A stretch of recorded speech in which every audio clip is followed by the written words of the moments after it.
নমস্কার বন্ধুরা, কথক কৌশিকের গল্পের আসরে আপনাদের স্বাগত। আশা করি আপনারা সবাই সুস্থ আছেন। বন্ধুরা, আজ আপনারা শুনবেন সাহিত্যিক রামপদ মুখোপাধ্যায়ের লেখা মণ্ডল বাড়ি।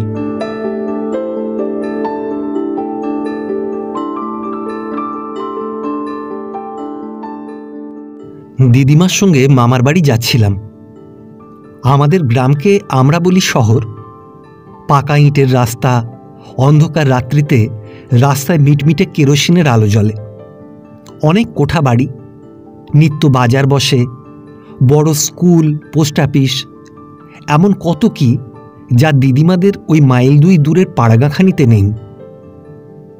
আমাদের শহর থেকে ওই পাড়াগাঁয়ে যাবার দুটি পথ, একটি মাঠের ভেতর দিয়ে, অন্যটি কতকগুলি ছোট বড় আমবাগানের মধ্যে দিয়ে বিলের ধারে গিয়ে পড়তে হয়। বিলকে চক্রাকারে বেষ্টন করে একেবারে মামারা যে ঘাটে স্নান করতে আসেন সেইখানে উঠতে হয়। দিদিমা এ পথে আসতে চান না। আমাদের শহরের আমবাগানের শেষ প্রান্তে বিলের উঁচু পাড়ে কটি বড় বড় অশ্বত্থ গাছ, যেখানটা দিনের আলোকে সর্বক্ষণই ঢেকে রেখেছে। পথ অসমতল, একটু অসাবধান হলে গাছের শিকড়ে প্রায়ই হোঁচট খেতে হয়। ওইখানটায় কাদের বউ নাকি এক বাদল সন্ধ্যায় জল আনবার সময় পড়ে গিয়েছিল। পড়ে সে আর উঠতে পারেনি। তারপর পীরপুরের এক অসতর্ক পথিক, এমনই অনেক অলৌকিক কাহিনী স্থানটিকে একাকিনী কোনো পল্লী নারীর যাত্রাপথকে সুদুর্গম করে তুলেছে। এর পূর্বে মামার বাড়ি গেছি দিদিমার কোলে চেপে, আজ চলেছি হেঁটে। 10 বছরের যে বালক জুতো পায়ে দিয়ে ছোট কোঁচা দুলিয়ে সরু একগাছি ভাঁটের বেত দিয়ে দুধারে ঝোপঝাড় ঠেঙাতে ঠেঙাতে আগে আগে চলেছে, তার স্বাধীন ইচ্ছাকে বাধা দিতে বৃদ্ধা দিদিমার সাহসে কুলোয়নি। গ্রীষ্মকালের বেলা, সূর্য ডুবতে বহু বিলম্ব, সুতরাং নিঃশঙ্কেই চলেছি। ঘাটে পৌঁছবার পূর্বে সেই অশ্বত্থ গাছের সারি, সেই বন্ধুর পথ, শিকড় ওঠা রাস্তা, যে কাহিনী মামার বাড়ির প্রত্যেকের মুখে বহুবার শুনেছি, দূরে থেকে যে কাহিনীকে উপকথার মতোই মনোরম লেগেছে, আজ হঠাৎ তার সান্নিধ্যে এসে কি জানি কেন মনে হলো ওই ঘন পত্রের ছায়ায় সুপ্ত অন্ধকারে, চারিদিকে বনঝোপের ঈষৎ আন্দোলনে, বাতাসের রহস্যময় সনসনানিতে সে কাহিনী আর শুধুই কৌতূহলের বস্তু হয়ে নেই। চলার গতি থামিয়ে দিদিমাকে ডাকবো ভাবছি, এমন সময় পাশের ঝোপ নড়ে উঠতেই দেখি এক কালো মূর্তি। চিৎকার করবার পূর্বেই দিদিমা পেছন থেকে হাঁকলেন, কে রে, গিরে নাকি? মূর্তি বের হয়ে এসে হেসে বলল, হ্যাঁ মা ঠাকরুন, এনারে বুঝি নিয়ে এসতেছ? বাবুর যা ভয়, সৌরে বটে। আর দিন কতক রাখো এখানে, ডর যাক। তুই এখানে কি করছিলি? ওই কাঠের লেগে আইলাম। একটু রও মা ঠাকরুন, তোমাদের আগুয়ে দি। না রে না, তুই কাঠ গুছিয়ে নিয়ে আয়। এত বেলা রয়েছে, এই তো এসে পড়লাম। ঘাটের ধারে এসে নিঃশ্বাস ফেললাম। প্রকাণ্ড বহুদূর বিস্তৃত মাঠ, একেবারে নীল আকাশের কোলে মাথা রেখেছে। কোথাও বনরেখা নেই, অস্পষ্টতা নেই। মাঠের বুকে শ্যামল শস্যের তরঙ্গায়িত রূপ, মনে হয় সে রূপ শস্যের নয়, মাঠের। সাদা রুক্ষ মাঠ হলে দৃষ্টির লক্ষ্য অত দূর প্রান্তে পৌঁছত না। মাঠকে বৃত্তাকারে বেষ্টন করে কালো জল ভরা বিল, অল্পই চওড়া, গভীরতা আছে। কেমন ছোট ছোট পানকৌড়ি অনবরত ডুব দিচ্ছে। আনন্দে চিৎকার করে বললাম, পানকৌড়ি পানকৌড়ি ডাঙায় ওঠোসে, তোমার সাউরি বলে গেছে বেগুন কোটোসে।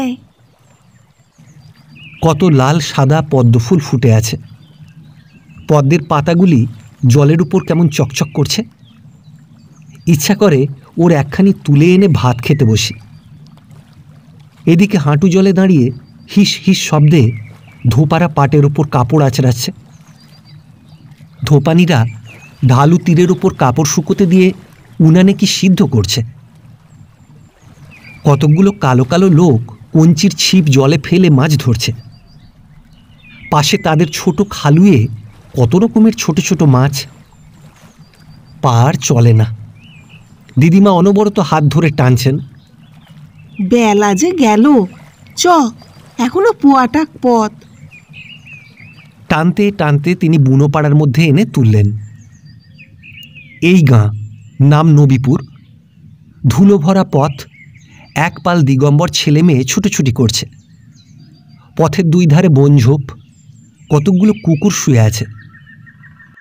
বুনোদের নোংরা খড় ওঠা চালা, ভাঙা দাওয়া, তেমনই ময়লা ট্যানা পরে গোল হয়ে বসে জটলা করছে, তাস পিটছে আর তামাক টানছে। দিদিমাকে দেখে প্রশ্ন করল, কি গো ঠাকরন, লাতি বটে এক? আরও খানিকটা এগিয়ে পেলাম কুমোরপাড়া। সারি সারি হাঁড়ি সাজানো, পোয়ানে আগুন জ্বালবার উদ্যোগ চলছে। যত রাজ্যের কাঠের পালা এনে সাজিয়ে রেখেছে। তারপরে ওই বড় তেঁতুল গাছটা, ওইখান থেকে এক দৌড়ে মামার বাড়ি যাওয়া যায়। মনে আছে, পূর্বে এই তেঁতুল গাছতলায় এসেই দিদিমার কোল থেকে নেমে পড়তাম। নেমেই দে ছুট। কলুবাড়ির মোড় থেকে মামার বাড়ির দোর পর্যন্ত রাস্তাটিতে দিব্য এক হাঁটু ধুলো। ধুলোর মধ্যে পা ঘষতে ঘষতে মুখে উচ্চৈস্বরে হাঁকতাম, কু। তারপর দৌড় আর ঘস ঘস শব্দ।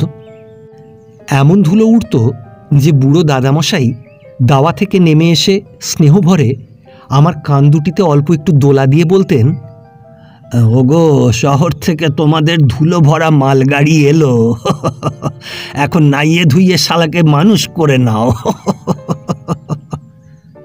বলতাম, আপনি তো পাড়াগে। পাড়াগে? আচ্ছা শালা, বল দেখি, তোদের শহরে এমন ধুলো আছে? অনেক। তোদের শহরে শেয়াল ডাকে? কত। তোদের বাড়ির পাশে হালুম করে বাঘ বেরোয়? বেরোই তো। এই এত বড় বড় গাছ আছে? আছেই তো। দুঃশালা, শহুরে ভূত। বুড়ো হাসতে হাসতে ধুলো শুদ্ধই আমাকে কোলে তুলে নিতেন। নিয়েই চুমো, একটি নয় অনেকগুলি। এখনো তেঁতুল গাছ তেমনই ঝোপ ভরা, কলুপাড়ার মোড়ে তেমনই প্রচুর ধুলো। আমি তত শিশু নই, শহর কি অল্প অল্প বুঝি। ধুলোয় ছোটবার লোভ আছে, ফর্সা কাপড় ময়লা হবার ভয়ও আছে। পথের শেষে কান ধরে যিনি কোলে তুলে নিতেন, তিনি কেবল নেই। থাকলে বলতাম, শহরে ধুলো নেই, শেয়াল নেই, বাঘ নেই, বন জঙ্গল নেই, ওসব নেই বলেই তো শহর শহর। কিন্তু আশ্চর্য, কেউ আর শহুরে বলে ঠাট্টাও করে না। মামাদের অনেক শিষ্য সেবক আছেন। তাদের অধিকাংশই চাষি। গরিব চাষাবাদ করে বৎসরের অন্ন সংস্থান করে থাকে। জমিদারের প্রাপ্য মিটিয়েও হয়তো বৎসরের শেষে কিছু উদ্বৃত্ত থাকে, কিন্তু রোগের আতিশয্যে সেটুকুর ভরসা তাদের নেই। চৈত্রে যেমন খাজনার তাগাদায় সতর্ক নায়েব প্রজামহলে শাসনের বিভীষিকা জাগিয়ে তোলেন, ভাদ্রের রৌদ্রে পাতা পচে ম্যালেরিয়া তেমনই নিয়মিতভাবে হানা দেয়। চাষির ঘর হিসাব বলে বালাই নেই। যদি বা এসব বাঁচিয়েও কিছু জমল, তো কিসে খরচ করবে যেন ওরা ভেবেই পায় না। ঘটা করে সত্যনারায়ণের সিন্নি দেয়, বউদের রাঙাপাড় কাপড় আসে, নবান্নের আয়োজন, পৌষ পার্বণের ধুম, গাছ প্রতিষ্ঠা এবং গুরুদের প্রণামীতে খরচ করে তবে ওরা নিশ্চিন্ত হয়। পরের দিন দুপুরবেলা দিদিমা তাড়াতাড়ি খেয়ে উঠেই একখানি ফর্সা কাপড় পরলেন। গায়ে একখানা নামাবলি জড়িয়ে মামিমাকে উদ্দেশ্য করে বললেন, বউ, আশু রইল, একটু নজর রেখো, কাল আমি ফিরে এসে ওকে দিয়ে আসব। মামিমা জিজ্ঞাসা করলেন, এখন কি গোসাই চড়ে চললেন? মণ্ডল বাড়ি বুঝি? হ্যাঁ, তাদের ছেলের ভাত। পরশু হাটে লোক এসে খবর দিলে ভুলেই গিয়েছিলাম, হঠাৎ মনে পড়ল। তাহলে যাই? আমি দিদিমার আঁচল ধরে বললাম, যাব। যাবি? কোথায় রে? এই দেখো ছেলের অন্যায় কথা, আর সে যে অজপাড়াগা। হ্যাঁ পাড়াগা, আরে বুঝি শহর। হাঁটতে হাঁটতে মাজা খসে যাবে, বালির রাস্তা, বন। তাও আমি যাব। বলে ঘাড় মেকিয়ে দাঁড়ালাম। দিদিমা বিষণ্ণ মুখে মামিমার পানে চেয়ে বললেন, বউ, মামিমা বললেন, আদর দিয়ে মাথাটি খেয়েছেন, শুনল তো কথা। যে বাঘ পথের ধারে, গিয়ে দেখুক না মজা। বাঘের দোহাই কার্যকরী না হওয়াতে অগত্যা দিদিমা রাজি হলেন। পাড়াগাঁর পথ চলতে দুধারে অনেক কিছু নজরে পড়ে। সেসব দিকে না চেয়ে চলবার আনন্দেই দৌড়তে লাগলাম। দিদিমা যথাশক্তি পা চালিয়ে চেঁচাতে লাগলেন, ওরে থাম থাম, বাঁদিকে বাঁদিকে। আবার আমতলায় দাঁড়ায়, দেখো দেখো, পোড়ো আম মুখে দিলে। ওরে ও আশু। আশু তখন আমের মিষ্টত্বে পূর্ণতোষ। কে শোনে নিষেধবাণী? সময় থাকলে কি ফলসা গাছের পাকা ফলের পানে চেয়ে চুপ করে থাকতাম? মাঠের জাম গাছগুলি কত নিচু, কি থলো থলো পাকা জাম ওর প্রত্যেকটি শাখায়। কিন্তু এসবের লোভ করতে গেলে আজ আর মণ্ডল বাড়ি পৌঁছানো যাবে না, ফেরবার মুখে দেখা যাবে। ঘণ্টাখানেক চলে গঙ্গার তীরে খেয়াঘাটে পৌঁছলাম। দিব্য বালু বিছানো তীর কেমন ঢালু হয়ে গঙ্গার ভেতর পর্যন্ত চলে গিয়েছে। সে আকুল কাঁটা দিয়ে ঘেরা দুধারের জমি, মেলায় পটলের ফুল ফুটেছে, ছোট ছোট পটল ধরেছে, কি চমৎকার! হাতের নাগালে থাকলে গোটা কতক পটল তুলে দিদিমাকে দেখিয়ে বলতাম, দেখো কেমন সত্যিকারের পটল। মাঝি নৌকো আনলে আমরা নৌকোয় উঠলাম। একটা লোক ছাগল নিয়ে উঠতে সে কি নাকাল! জল দেখে ছাগলটার যা প্যা প্যা ডাক! অন্য লোকগুলি বিরক্ত হয়ে বলে, আহ, কানের পোকা বের করলে যে। লোকটা অপ্রতিভভাবে ভাঙা কাঁঠালের ডালটা ছাগলের মুখে ধরে বলে, কি করি মশাই, ওই গিয়ে এলাম পানপাড়ার হাটে, নশিকে যায়, এত বড় খাসি গোপাল ময়রার কাছ থেকে ধার চেয়ে কিনলাম। তা গাঁতে নিয়েছ জোলার পো, কোরবানিতে জুত দেবে? লোকটা হাসতে হাসতে গল্প জুড়ে দিল। হঠাৎ মাঝি চেঁচিয়ে উঠল, এই খোকা বাবু, পানি মে হাত দিও না, কুম্ভীর আছে। দিদিমা ফিসফিস করে বললেন, সবটাতে দুষ্টুমি, হাত ওটা। আমি হাতখানি অল্প তুলে চুপি চুপি বললাম, কই কুমির? আবার স্রোতের বিপরীত দিকে হাত নামালাম।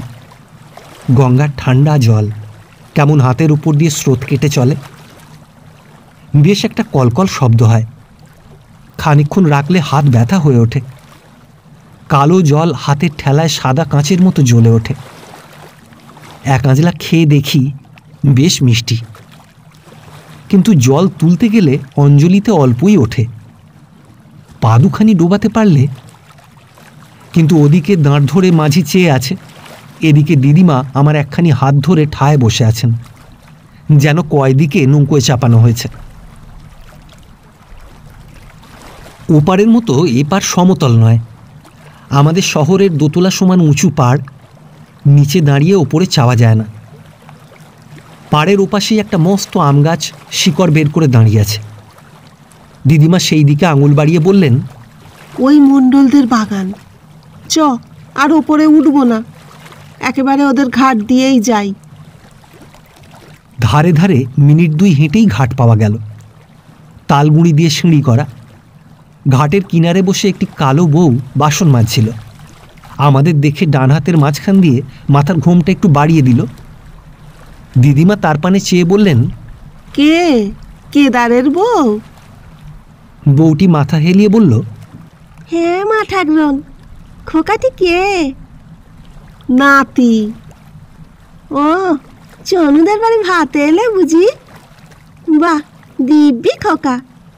একটু দেরিয়ে যাও মা ঠাকরুন, জলে হাতটা ধুয়ে একটা পেন নাম করি। থাক থাক, জন্ম এ অস্থি হয়ে বেঁচে থাকো। কালো আছি, যাব যাব বই কি। কেদার ভালো আছে তো? বলতে বলতে আমাকে নিয়ে দিদিমা ওপরে উঠলেন। সেখান থেকে মণ্ডল বাড়ি কতটুকুই বা। এই বাগান সংলগ্ন বাড়ি, ছেঁচার বেড়া দিয়ে ঘেরা, সারি সারি কয়েকখানা চালা। চালার ওধারে অনেকগুলি ছেলে মেয়ে ছুটোছুটি করছে। বয়স্থা গৃহিণীর শাসনের স্বর, কাঠ চালা করবার শব্দ ছেলেদের কলরবের সঙ্গে মিশে বাড়িখানিকে বেশ সজীব করে তুলেছে। কিন্তু আশ্চর্য, দিদিমাদের গাঁয়ের চেয়েও এই অজপাড়া গাঁয়ে বন কোথায়, ধুলোই বা কই। এধারে ওধারে যেধারেই চাও খালি মাঠ। কোথাও কুমড়োলতায় ভরা, কোথাও ফুটি তরমুজ রাশিকৃত বিছানো, কোথাও সবুজ চারা ধান গাছের গালিচা পাতা, কোথাও বা কলা বাগান। বেড়ার ধারে কেমন ঝিঙের হলদে ফুল ফুটেছে। লাল নোটে শাকের জমিখানি ঠাস বুনানিতে ভরা। না, চমৎকার গ্রাম এই গোসাইচর। বাড়ির মধ্যে যে ঘরখানির দাওয়ায় আমরা বসলাম তা সবচেয়ে উঁচু এবং পূব দুয়ারি। বাড়ির অন্যান্য ঘরগুলি থেকে পৃথক। দিব্য নিকানো, পরিষ্কার পরিচ্ছন্ন। প্রতিমা দর্শনকালে চারিদিকে যেমন ভিড় জমে ওঠে, আমাদের ঘিরে তেমনই একদল ছেলে মেয়ে বউ ফ্যালফ্যাল করে চেয়ে আছে। কৃষকায়া কালো বয়স্থা একটি বউ পিতলের কানা উঁচু একখানা থালা এনেছে। গঙ্গাজল ভরা মাজা চকচকে ঘটি এনেছে। নতুন শুকনো গামছাও একখানি তার কাঁধে রয়েছে। আমাদের পায়ের কাছে বসে গড় হয়ে প্রণাম করল। দেখা দেখি সেই সমবেত জনতা আমাদের সম্মুখে উপুর হয়ে পড়ল। যেটুকু ধুলো পায়ে জমেছিল অতগুলি লোকের করস্পর্শে নিঃশেষে মুছে গেল। তারপর দিদিমার একখানি পা টেনে বউটি সেই কানা উঁচু পেতলের থালার উপর রাখল এবং ঘটির জল দিয়ে পা ধুইয়ে দিতে লাগল। ধোয়ানো শেষ হলে নতুন গামছা দিয়ে পা মুছিয়ে নিজের আঁচলে সযত্নে মুছিয়ে দিল। তারপর আমার পালা। আমি নিজে পা ধোবো বলাতে বউটি বলল, ও আমা, সে কি কথা, আমাদের ছিচরণের চর নামে তো দেবা না বাবা? তা কি হয়? নো কি গোপাল, একটু থির হয়ে বসো। আপত্তি বৃথা। উভয়ের ধৌত পাদদকে থালা ভরে উঠল। অতঃপর ছেলে বুড়ো মিলে সেই ময়লা জল পরম পরিতৃপ্তিতে মাথায় ঠেকিয়ে খেয়ে ফেলল, যেমন করে আমরা দেবদেবীর চরণামৃত পান করি। কে জানে এরা আমাদের দেবতা মনে করেছে বুঝি। প্রথম পর্ব মিটলে বউটি করজোরে বলল, কি সেবা হবে মা? ঘরে ঘি ময়দা মজুদ, তরকারির মধ্যে পটল আছে, ভালো মিষ্টি তো নেই। দিদিমা বললেন, মিষ্টি কি হবে লা, ঘরের গুড় আছে তো। বউটি ঘাড় নাড়ল। খাঁড় গুড় আছে, ওতেই হবে। আর মা, তোমার আঙি বিয়েছে, আমি গাঙে একটা ডুব দিয়ে এসে গায়ে ধুইব। হেই মা, একবারটি উঠে দেখো না বিছানা টিছানা সব ঠিক আছেন কি না। সেই পৌষ মাসে এলে কেচে কুচে তুলে রাখলাম। হ্যাঁ মা, খোকার নাম কি? আশু। রাসু? তা বেশ, বড় মেয়ের ছেলে বুঝি? দিব্যি খোকা, আজ পুত্তুর। হেলা বউ, তোর দেওরের বিয়ে দিবি কবে? আর মা, সমস্ত বয়স, বাড়ি আসে না আত্মীরে। এত চেষ্টা চরিত্রের, তা মরদ একবার ইধারে মাথা চালে একবার উধারে। জানোই তো শৈরবী জেলে নিকে, শুনেছি গাছ চালা জানে। মানুষ বস করবে তার আর আশ্চর্য কি। বলে বউ গালে হাত দিল। দিদিমা বললেন, আচ্ছা, আজ আসুক, আমি বলবো। বলো মা বলো, তোমাদের আশীর্বাদে যদি মতিগতি ফেরে। মোদের মা হাঁকাই মেরে ওঠে। তোমার বড় ছেলের দুষ্কই তো ওই বলে, বউ নাঙন ধরবো কোন হাতে? গুয়োটা যদি কথা শোনে তো মোদের মুয়ারা নেয় কে? দেখুন। বলে কপালে হাত দিয়ে একটা নিঃশ্বাস ছাড়ল। আর দুটি বউ, মেজো এবং সেজো, পাশে বসেছিল। রং কালো হলেও বড় বউয়ের মতো রোগা নয়, বেশ মোটা সোটা। হাতে রূপোর পয়সা, রূপোর খাড়ু, কপালে উল্কি। দিদিমা মেজোটির পানে চেয়ে বললেন, পইছে নতুন হলো বুঝি? মেজ বউ আহ্লাদে একমুখ হেসে ঘাড় নাড়ল। হে মা, আর দিদির গোট। বড় বউ হেসে উঠল। মুখে আগুন মোর, বলতে ভুলে গেছি মা। এই গোট মা, গেলবার কোষ্টা বেচে কিছু হয়ে এলো। তোমার ছেলে বললে কে কি নেবা বলো। আমি বললাম বয়স ভারী হয়েছে, গোট দাও, মেজরে দাও পইছে। সে যে সাত করে নিলে খারু। তা বেশ হয়েছে, গতর সুখে থাক, ভোগ দখল করো। তা কর্তাদের কি হলো? কার আর কি হবে মা, নকাত্তা কিনেলো সাইকেল। ও তো মার মুখো, সেও তেরিয়া। মাথা ফাটাফাটি হয় বলে বললাম হয় ধার হোক, ছের সাইকেল ওরে দাও। ওই দেখো মা, ঠ্যাং ভেঙে চালের বাতায় ঝলছেন উনি। ও মা গো, এক গাদা টাকা নষ্ট করলি? তোরা চাষ করবি, তোদের এসব মতিগতি কেন? নল্লাটের লেখন। বলে বড় বউ খানিকক্ষণ চুপ করে থেকে উঠে গেল। দিদিমা কি কথা বলবার আগে মেজ বউ বলল, এসো মা, ঘর দেখবা। দিদিমার সঙ্গে আমিও উঠলাম। পূবে অল্প একটু মোড় ফিরতেই দক্ষিণমুখ প্রকাণ্ড এক দাওয়া। দাওয়ায় এক সারিতে চারখানা ঘর। ঘরগুলিতে দেখবার এমন বিশেষ কিছু নেই। ঢোকবার দুয়ার বিচিত্র আলপনায় ভরা। সাদা পিটুলি গোলার ধারায় হলুদের আর লাল সিঁদুরের ছাপে চৌকাঠ বিচিত্রিত। ঘরের মাটির দেওয়ালেও হলুদ আর সাদা পিটুলির আঁক। কড়ির আলনা, কুলুঙ্গিতে মাটির পুতুল, পেতে, ধামা, কুলো, ধান ও আনাজপাতিতে ঘর ভর্তি। একখানা করে তক্তপোষ পাতা। আর যে কি আছে ভালো করে নজরে পড়ে না। ঘরের ওই একটিমাত্র দুয়ার, জানলা নেই, কিন্তু গ্রীষ্মকাল হলেও ঘরের মধ্যে বেশ ঠান্ডা।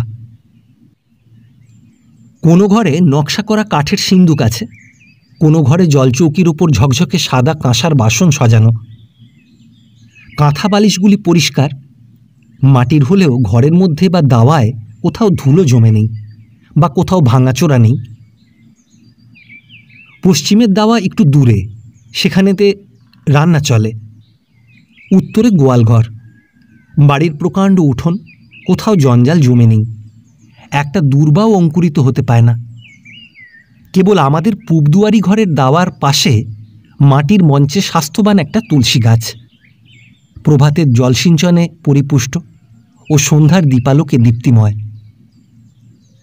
ঐশ্বর্যের সঙ্গে পাল্লা দেবার স্পৃহা এ বাড়ির কোথাও নেই, অথচ নিঃশব্দে যা প্রকাশ পাচ্ছে তাকে ঐশ্বর্য ছাড়া কী বা বলতে পারি। প্রকাণ্ড উঠানে বড় মরাইটি ঘিরে যে চারটি ছোট মরাই রয়েছে, ওর কোনোটিতে মুগ, কোনোটিতে কলাই বা মুসুর। ঘরের দাওয়ায় স্তূপীকৃত আলু, পেঁয়াজ, সর্ষে, ফুটি, কাঁকুড় ইত্যাদি নিত্য ব্যবহার্য গৃহস্থালির কোন দ্রব্যটিরই বা অভাব? বলদ ছাড়া ৮-১০টি গাভী, ছোট গোয়ালে কতকগুলি ছাগলও ডাকছে। এইমাত্র পুকুর থেকে জোড়া দশেক হাঁস প্যাঁক প্যাঁক শব্দ করতে করতে উঠোনের ওপর দিয়ে গোয়ালের পাশে দরমা ঘেরা কুঠুরিতে গিয়ে ঢুকল। রান্নাঘরের পাশে ঢেঁকি ঘর, দমাদম শব্দে ঢেঁকি পড়ছে। কাল ছেলের ভাত আনন্দনাড়ুর চাল কোটা হচ্ছে। এতক্ষণ দিদিমা আসেননি বলে এই সমস্ত কাজে পূর্ণোদ্যমে ওরা লাগতে পারেনি। এক ছুটে বাইরেটাও দেখলাম।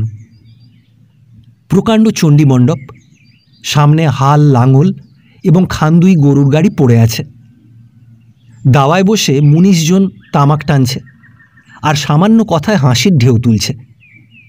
বাড়ির লাগাও পুকুর, আমাদের দেশে ডোবা বলি, ওরা বলে পুকুর। জ্যৈষ্ঠের দিন বলে হাঁটুভর জল ওতে আছে, তবু শোনা গেল এ অঞ্চলে ওইটিই নাকি বড় পুকুর। অনেকগুলি ফাল্গুনেই ফুটি ফাটা হয়ে যায়, চৈত্রে জলবিন্দুও খুঁজে মেলে না। পুকুর পাড়ে কয়েকটা নারকেল ও তাল গাছ। নারকেল গাছগুলিতে তেমন তেজ নেই, নোনা জমি না হলে ফলন নাকি তেমন হয় না। চাষাদের ছেলেগুলি তেমনই কালো, তেমনই রোগা, কিন্তু কথাবার্তাতে অকপট। বেশ একটু গ্রাম্য টান আছে। অল্প সময়ের মধ্যে এমন অনেক গাছ চিনিয়ে দিল যার অভিজ্ঞতা নিয়ে শহরের আত্মম্ভরী ছেলেগুলিকে অনায়াসে ঠকিয়ে দিতে পারি। খেজুর গাছ দেখিয়ে বলল, শীতকালে এলে পেট ভরে রস খাইয়ে দিতে পারত। এখন মাঠে কী বা আছে? তখন খেতে খেতে মটরশুঁটি, ছোলার শুঁটি, আখ প্রচুর পাওয়া যায়। মাটি খুঁড়লে এত বড় বড় শাঁকালু বের হয়। মূলো তুলে খেতেও কম মজা নয়। ছোট ঝাঁকড়া গাছগুলিতে কেমন সুন্দর কুল পেকে থাকে। এখন খালি ফুটি আর তরমুজ। মাঠের মাঝে বসে তরমুজ ভেঙে খেলাম। কি মিষ্টি, কেমন ঠান্ডা জল। কতক খেলাম, কতক ফেললাম। এমনি করে প্রকৃতিমার কোল থেকে জিনিস উঠিয়ে নিয়ে খেতে যা তৃপ্তি। কাপড়ে ধুলো লেগেছে, তরমুজের জল মুখ বেয়ে জামা ভিজিয়ে দিয়েছে। চলতে চলতে পা ব্যথা হচ্ছে। সন্ধ্যা আসন্ন, তবু এই অজানা সীমাহীন মাঠে অজানা সঙ্গীর সঙ্গে কলরব করে ছুটে বেড়াতে এতটুকু আশঙ্কা, ক্লান্তি বা বিরক্তি বোধ করছি না। ইচ্ছা হচ্ছে এমনি করে সারা রাত্রি সারা মাঠখানিতে ঘুরে বেড়াই, এমনি করে অনর্গল বকে যাই, ভূমি থেকে খাদ্যকণা খুঁটে খাই, আর না ঘুমিয়ে ওই তারাভরা আকাশের পানে চেয়ে বসে থাকি। ফিরে দেখি আমার খোঁজে চারিদিকে হুলস্থুল পড়ে গেছে। লণ্ঠন জেলে কর্তারা বের হচ্ছেন, শোরগোলে কান পাতা দেয়। দিদিমা কেবল হায় হায় করছেন। আমাদের দেখে সকলে হৈ হৈ করে উঠল। আলো ফেলে কর্তারা ছেলেগুলিকে ধরে প্রহার দিল। আর কিসে অকথ্য গালাগালি! বড় কর্তা আমাকে দুহাতে মাথার উপরে তুলে একেবারে বাড়ির মধ্যে দিদিমার সম্মুখে এসে বলল, কেমন গা মাঠাগ্রহণ, ইনি তো, এনার জন্য ছেলেগুলোকে আজ খুন করলাম না, আর নইলে চাষার আগ জানোই তো। দিদিমা আমায় খুব খানিকটা বকলেন। কি করব, চুপ করে দাঁড়িয়ে নিঃশব্দে সে বকুনি হজম করলাম। বাইরে রোরুদ্যমান বালকগুলির বেদনায় বুকটা কেমন মোচড় দিয়ে উঠল। আহা, আমারই জন্য তো বেচারিরা মার খেল। বড় কর্তা দাওয়ার উপর বসল। জোয়ান চেহারা, কিন্তু বড় কর্কশ। কালো দৈত্যের মতো ঝাঁকড়া চুলে ভরা মাথা, মস্ত গোঁফ, চওড়া হাত, কথাগুলি পর্যন্ত মিষ্ট নয়। দিদিমা দিব্যি হেসে কথা বলছেন। আমি মুখ ফিরিয়ে অন্যদিকে চাইলাম। বুঝলে মা, এবার ভুঁই কিছু বেরিয়ে নিলাম। 16 বিঘে আলুর চাষ দেবো ভাবছি। নিলে হয়েছে, অতনা হয়েছে, বলে ভাব নাকি, বুঝলে মা। ওই ভাদ্রের পাটে কিছু পেলাম। তোমার বউরা বললেন, পঁইচে চাই, গোট চাই, খাড়ু চাই। বললাম, নে বিটি, তোদের গব্বেই যাক। খড়কুটো বেচে কিছু জমেলো, নকরটা সাইকেল কিনলে। কলুইয়ে এবার যা না হয়েছেন, খোকার ভাতে ঘটা তো হোক। তারপর আসামন ধান আছে, গুড় আছে, পাট আছে। মনে করছি একটা মন্দির প্রতিষ্ঠা করব, বুঝলে মা। গাঙের অবস্থা দেখলে তো। উনি আমাদের বাগানের আধখানা নিয়েছে, আসছে বার্ষে বাকিটুকু থাকবেন না। তাই ভাবছি কোষটাক দূরে ওই হিজুলিতে গিয়ে এবার চালা বাঁধব। বাপ পিতে মোর ভিটে, বুঝলে মা। তার দেবতার মন্নি, মনীষীতে কি করতে পারে। তেনারা দিয়েছে, তেনারাই নিক। বলে মণ্ডল দীর্ঘ নিঃশ্বাস ফেলল। দিদিমা বললেন, ভালো করে পুজো আচ্চা দে, দেবতা মুখ তুলে চাইবেন বই কি। ধুত্তরি দেবতা, ও সমন্দিরা কারো ভালো দেখতে পারে?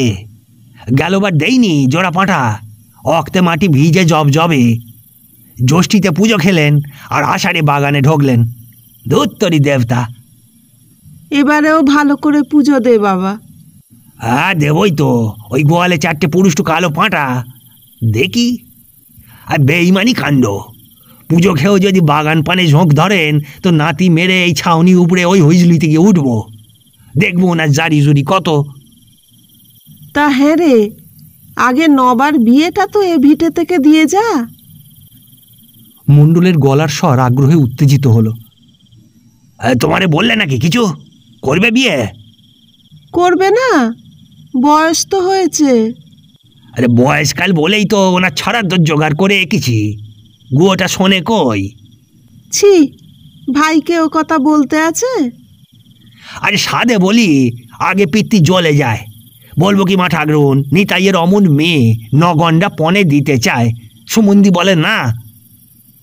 মেয়েটির বয়স কত? গে একটু বেশি, এই 9 পেরিয়ে 10-এ পড়েছেন। তাই কি ওই বিটিদের মতো গায়ের রং, যেন বেলডাঙার দুগ্গ পিতি মেয়ে। ওই মেয়েই ঠিক কর, আমি মত করাবো। এইমাত্র এসে আমায় প্রণাম করে গেল। বিয়ের কথা বলাতে বলল, দাদারে বলো আমি রাজি। হ্যাঁ হাজি, ও হারামজাদি মাগি, দেখ কথা নেই ধুমধাম ঢেঁকিতে পাট দিচ্ছেন। ওরে মাগি এদিকে আয়, আজ তোরই একদিন কি আমারই একদিন, তুই আমায় জানাসনি? ঢেঁকিশাল থেকে উত্তর হলো, মর ভাগার মর, মা ঠাকরুন হয়েছেন না? তোর কি একটু লজ্জা নেই হায়াকে কো? ওনার সামনে কি গা মাথায় করে বলবো, ও গো তোমার ভাই পিন্ডি গিলবে গো, গিলবে?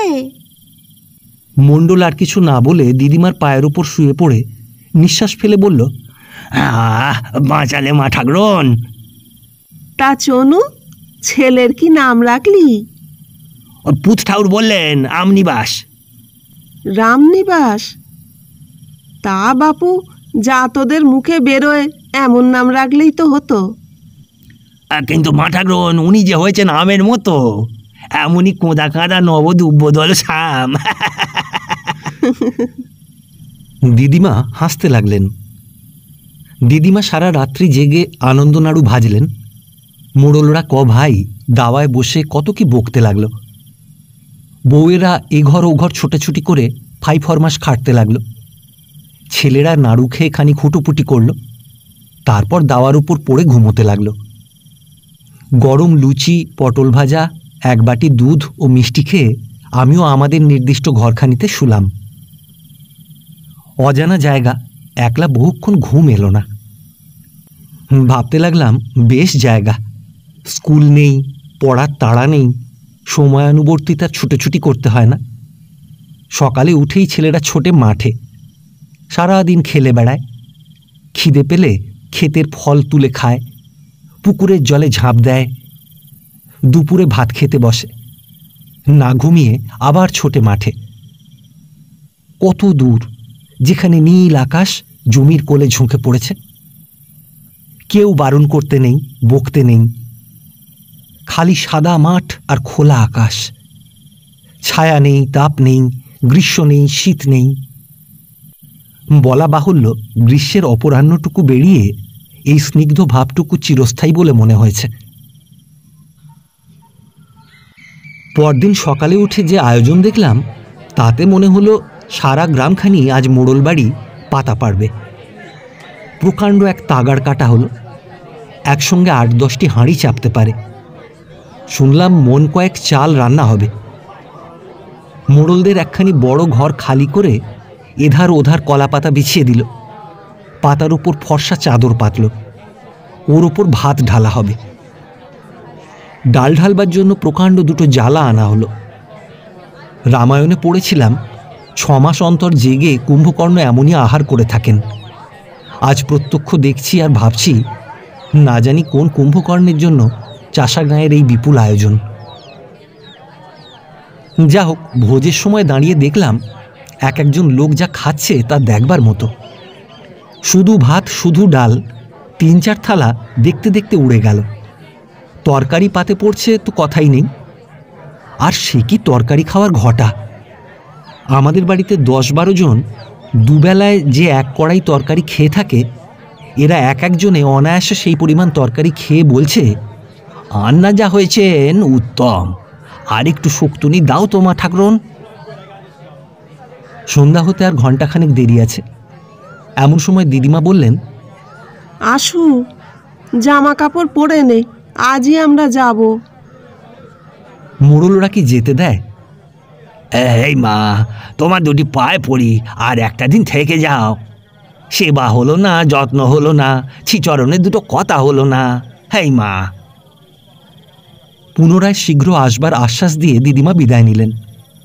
বড় মোড়ল আমাকে কাঁধে চাপিয়ে বললেন, চলেন খোকা বাবু। কাঁধে উঠতে কেমন লজ্জা করতে লাগলো, কিন্তু মোড়ল নাছোড় বান্দা। খেয়ার নৌকায় চাপিয়ে আমাদের প্রণাম করে মোড়ল বলল, আবার আসবা ঠাকুর, ওই শীতকালে খেজুর রস পাটালি গুড় খাওয়াবো। ওরে কানাই, সঙ্গে যা, এই মুগ আদমন, কলুই আদমন আর আনাজগুলো মা ঠাকরনের বাড়ি পৌঁছে দেগা। এই গাঁটরিটা নে, বস্তর আছে। কুমড়ো দুটো দিতাম, তা মা কি বইতে পারবা?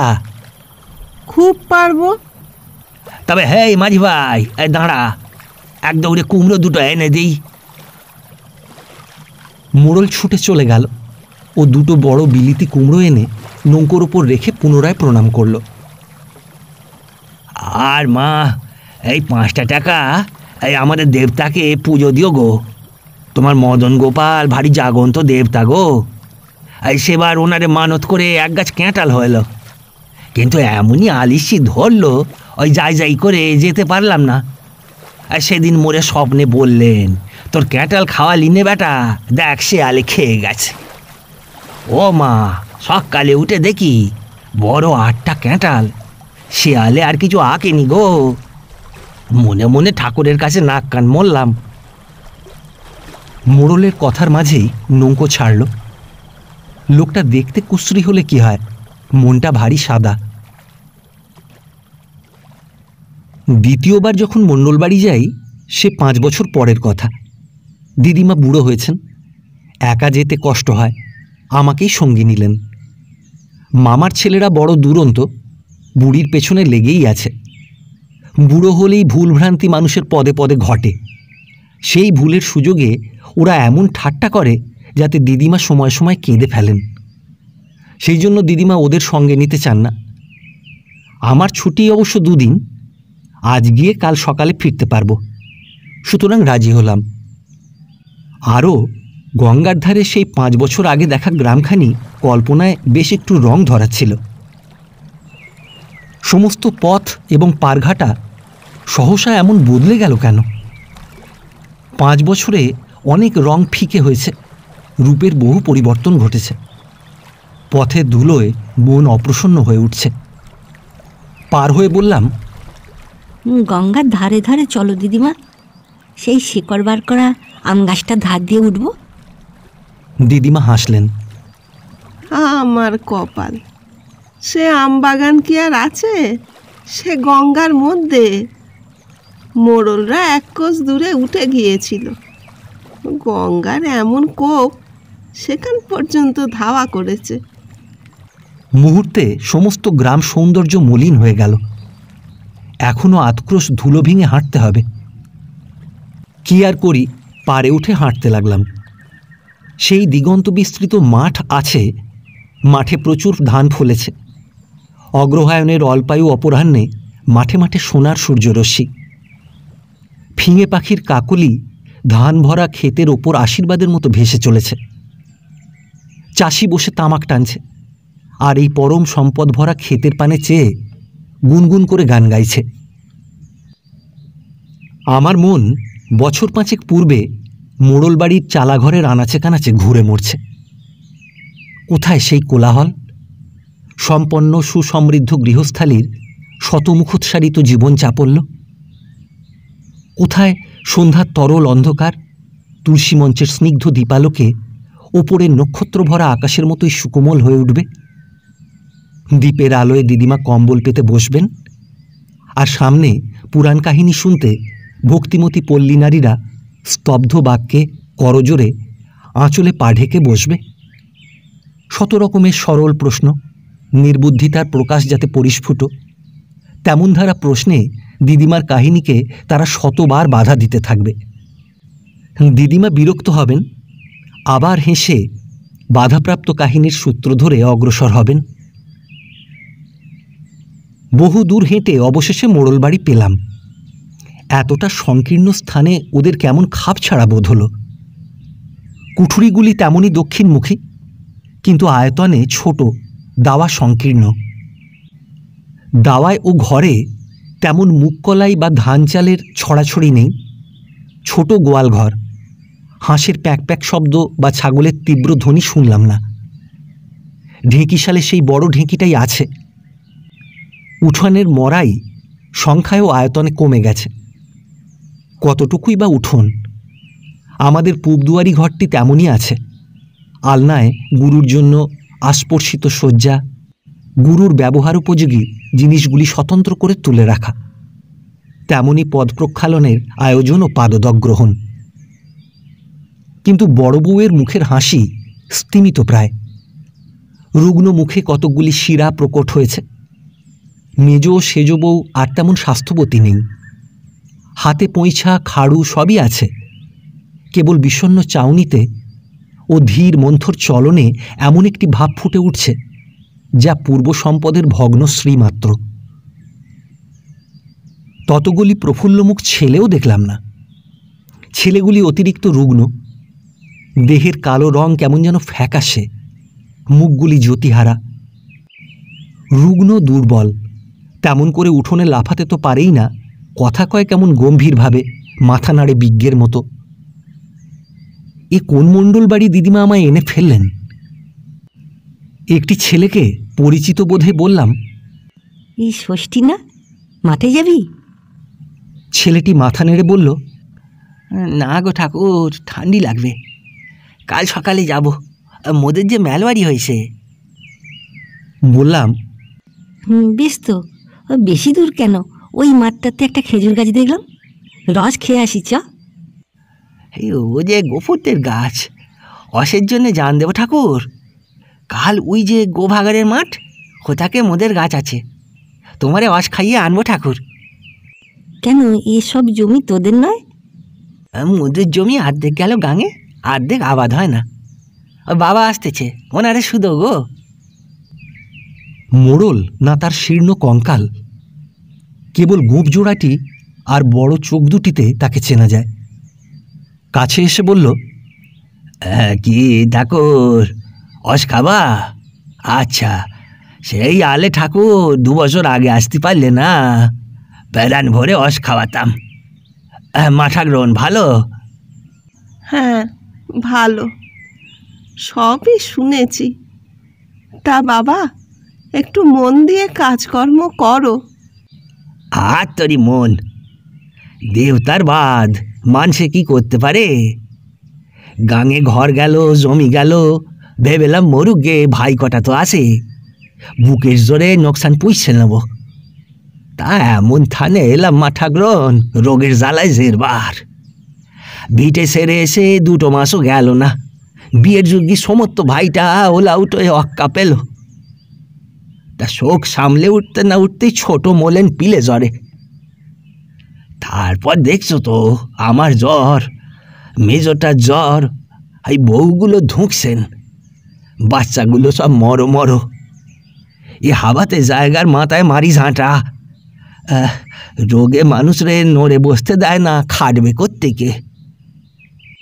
আহা, আবার সব বোনাসি এসেন, মণ্ডলের ভিটে বড় মিটে কিনা এসেন, আর 2 বছর সবুর করেন না। দেখনি তো বার্ষেকালে ভিটে যায় যায়, মরণ হয় তো মাসিমা, আর নইলে বাস উঠতে যাই কোথায় বলো তো?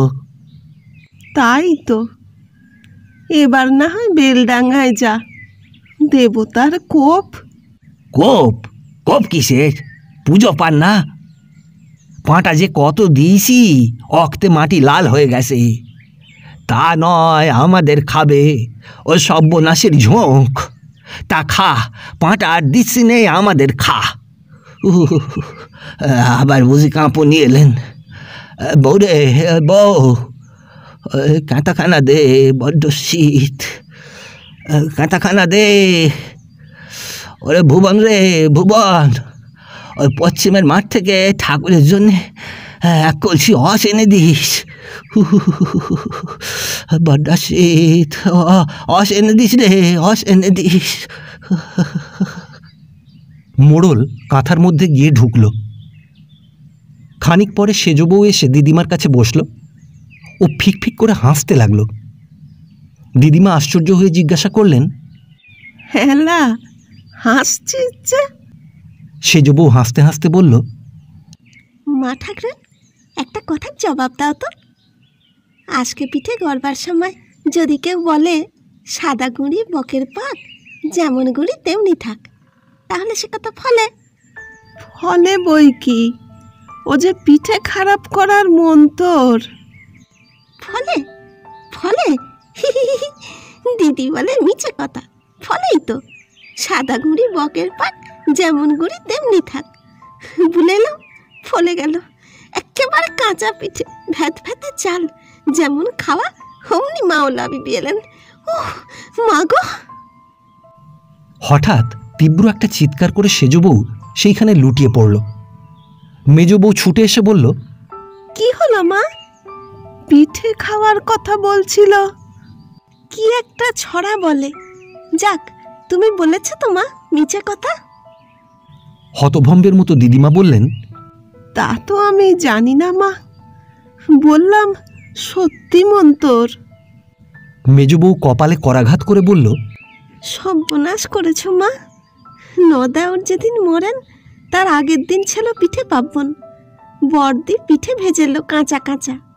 ওই আবাগিনাকে চুপি চুপি পিঠে খারাপ করা মন্তর পড়েলো। দেওর এলো মাঠ থেকে, বলে বড্ড খিদে, পিঠে দে। বড়দি বলে দেড়া, ভালো পিঠে ভেজে দি। শুনলে না মা, সেই কাঁচা পিঠে গুড় দিয়ে খেলে। সেই আত্মীরে ভেদ বমি। আঁচলে চোখ মুছে মেজ বউ বলতে লাগলো, দেওর মূলো সেজবর হলো মাথা খারাপ, যাকে পায় শুধোয়। হ্যাঁ গা, সত্যি মন্তর ফলে? আমরা বলি না। তাই তো বউ, আমি তো কিছুই জানি নে। দেখ, তোরা ভালো করে ঠাকুরের পুজো দে। তোদের ভিটে বদলে দেখছি নানান খানা লেগেছে। ওখানে তো রোগ খোগ ছিল না, এখানে এসে এ কি?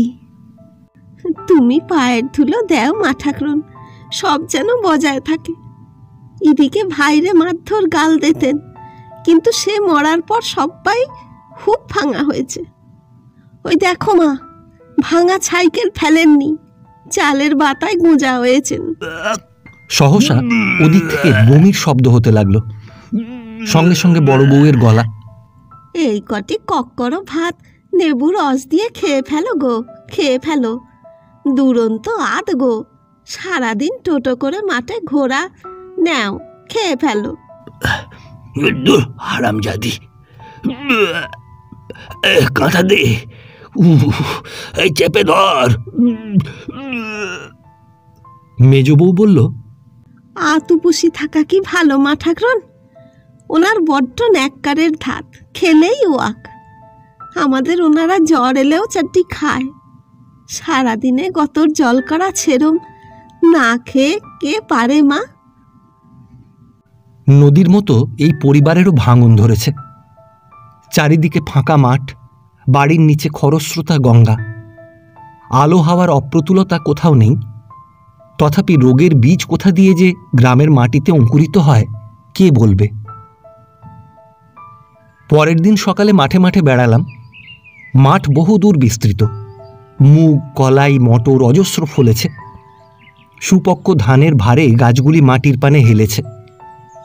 শীষ দিয়ে গান গেয়ে কঙ্কালসার রুগ্ন চাষি মাঠে মাঠে ফিরছে। প্রভাতের সূর্য সোনার রৌদ্র ঢেলে ওদের অভিনন্দিত করছেন। কিন্তু ভিন্ন গাঁয়ে মোড়লদের জমি অল্পই। ফণিমনসার বেড়া দেওয়া প্রকাণ্ড মাঠ পূর্ববঙ্গের কোনো মুসলমান প্রজা এসে জমা নিয়েছে। তার কোলে ফল ভারে সুসমৃদ্ধ ভূঁই সাঁওতালদের। সাঁওতালরা মজুর খাটতে এদেশে এসেছিল। আজ জমি বাঁধা রেখে টাকা ধার দিয়ে মহাজন হয়েছে। স্বাস্থ্য ভালো, জমিতে দিবারাত্র লেগে থাকে। যে ফসলটি দিলে টাকা আসে তা ওরা ভালো রকমই জানে। মোড়লদের জমি একটু দূরে, খাটুনির অভাবে ফসল ভালো হয়নি। না হোক, জমিদারের খাজনা মিটিয়ে যা থাকবে পরিবারের গ্রাসাচ্ছাদন তাতে অনায়াসে হবে। ছিন্ন বিচ্ছিন্ন জমিগুলির পানে চেয়ে মনটা কেমন করে উঠল। মাঠে আর ভালো লাগলো না। ফিরে এসে দিদিমাকে বললাম, বাড়ি চলো। খাওয়া দাওয়া না করে গেলে ওরা দুঃখ করবে, বুঝলি? তবে শিগগির শিগগির রাঁধো, আমার ভালো লাগছে না। এখনো মোড়লদের কয়েকটি দুগ্ধবতী গাভী আছে। ঘরের নলেন খেজুর গুড় আছে। দিদিমা পায়েস রাঁধলেন। ছেলে বুড়ো পরিতৃপ্তি করে খেল। বড় বউ বলল, মা, তোমাদের এক আন্না কেমন ভুরভুর করে গন্ধ বেরোচ্ছে, আর আমরা আদি গরুর জাব, পোড়া কপাল। আজ আর বড় মোড়লের জ্বর আসেনি। পেট ভরে পায়েস খেয়ে বলল, চলো খোকাবাবু, তোমারে কাঁধে করে ঘাটে পৌঁছে দিই। আজ গায়ে অনেক বল হয়েছে। না থাক, আমি বেশ হেঁটেই যাব। হেসে মোড়ল বলল, বড় হয়েছেন কি না নজ্জা, নোকের কাঁধে চেপে যেতে বড্ড নজ্জা করে না গা। বলে হো হো করে হাসতে লাগলো। এবারও মোড়ল মুখ কলাই লাউয়ের বোঝা নৌকোয় চাপিয়ে দিয়ে গেল। প্রণামীর টাকা দিল, কাপড় দিল এবং হাসি মুখে বলল, মা ঠাকরন গো, এবার যখন আসবা তখন ওই বেলে ডাঙায় গিয়ে উঠিছি দেখবা। সর্বনাশী কি মোদের থল বাঁধতে দেবেন গা। বলে গঙ্গার পানে চেয়ে রইল। মনে হলো ওই কঙ্কালসার কর্কশ চেহারার লোকটি কাঁদছে। আরও কয়েক বছর পরে যেবার মণ্ডলবাড়ি যাই, সেবার বেলেডাঙায় গিয়ে উঠেছিলাম। বেলেডাঙাতেও গঙ্গা মণ্ডলবাড়ির নিচে পাড় ভাঙছিল, কিন্তু গঙ্গাকে ভয় করবার ওদের অবশিষ্ট আর কিছুই ছিল না। ছোট একখানি বাগান, অর্ধেকটা তার গঙ্গা গর্ভে, বাকি অর্ধেকটায় মোড়লদের বাসগৃহ। বাসগৃহ তো বাসগৃহ, মাত্র ছোট দুখানি ঘরের কোলে ফালি একটু দাওয়া, সংকীর্ণ উঠান, মরাইয়ের চিহ্ন নেই, গরু ছাগলের ডাক শোনা যায় না, এমনকি ছেলে মেয়ের কোলাহলও শুনলাম না। বিধবা বড় বউয়ের কোলে 5 বছরের এক রুগ্ন ছেলে মণ্ডল বংশের শেষ আশা প্রদীপ। ঝড় এই বংশের উপর দিয়ে ভালোভাবেই বয়ে গিয়েছে। মহীরুহ উৎপাটিত হয়েছে। ছিন্ন শাখা অর্ধমৃত এই শিশু তরুমাত্র ধুঁকছে। বৃদ্ধা দিদিমার পায়ে পড়ে মোড়ল বউ কত দুঃখের কান্নাই কাঁদল। সেসব বিলুপ্ত গৌরবের করুণ কাহিনী এখানে পুনরুক্তি করেই বা কি লাভ? সংসারে রোগ আছে, মৃত্যু আছে, আরও অনেক বিপদ আছে। মণ্ডল পরিবারে একে একে সে সবের পরীক্ষা হয়ে গেছে। পরীক্ষার শেষ এখনো হয়নি, এই রুগ্ন শিশু ও বিধবা রক্ষয়িত্রী তার সাক্ষ্য।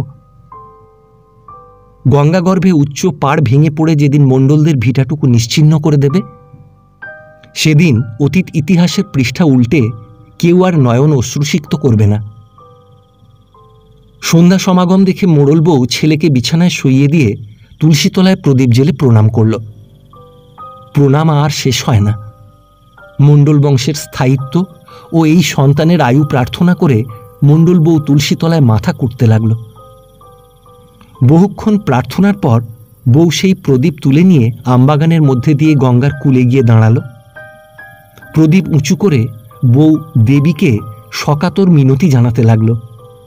হেই মা, মুখ তুলে যা, ফিরে যা, ফিরে যা। ভিটেটুকুতে আর নব করিস নে মা, মুখ তুলে চা। বাড়ি ফিরে বউ শাঁখে বার কত ফোঁ দিল।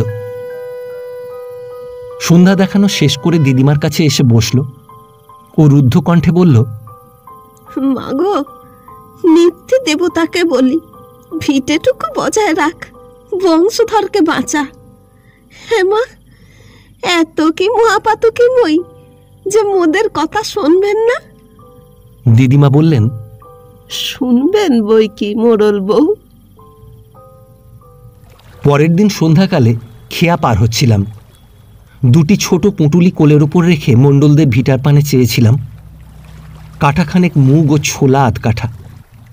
দিদিমাও নেবেন না, মোড়ল বউও ছাড়বে না। অনেক কান্না কাটি অনুনয় বিনয়ে দুটি পুঁটুলি ও খেয়া পারের পয়সা নিতে হয়েছিল। নৌকার উপর বসে অনেকে অনেক কথা বলছিল। এমন সময় দূরে আমবাগানের মধ্যে প্রদীপের আলো দেখা গেল। শীর্ণকায়া মণ্ডল বউয়ের মূর্তি চোখে পড়ল না। প্রদীপটি বার কয়েক আন্দোলিত হল মাত্র। নদী দেবতার কাছে নিত্যকার সান্ধ্য প্রার্থনা বয়ে যে দীপশিখা আম্র বনাভ্যন্তরে কেঁপে কেঁপে উঠছে, তার অন্তরালে তপক্লিষ্টা মঙ্গল প্রার্থিনী বধূটিকে মনে পড়ল। দ্বীপের আলোয় যে নদীর প্রসন্নতা মেঘে বাস্তুদেবতার স্থিতি কামনা করছে এবং শঙ্খের মঙ্গলধ্বনি তুলে ঊর্ধ্বগ দেবতার চরণে বংশধরের আয়ু ভিক্ষা করছে। কে একজন সেই দিকে চেয়ে বলল, বউটার পূজা মা গঙ্গা নিয়েছেন, দেখনি এধারে চড়া পড়তে আরম্ভ হয়েছে। দেবী প্রদীপের আরতি গ্রহণ করেছেন। দেবতা কি মঙ্গল শঙ্খের ডাক শুনতে পাবেন?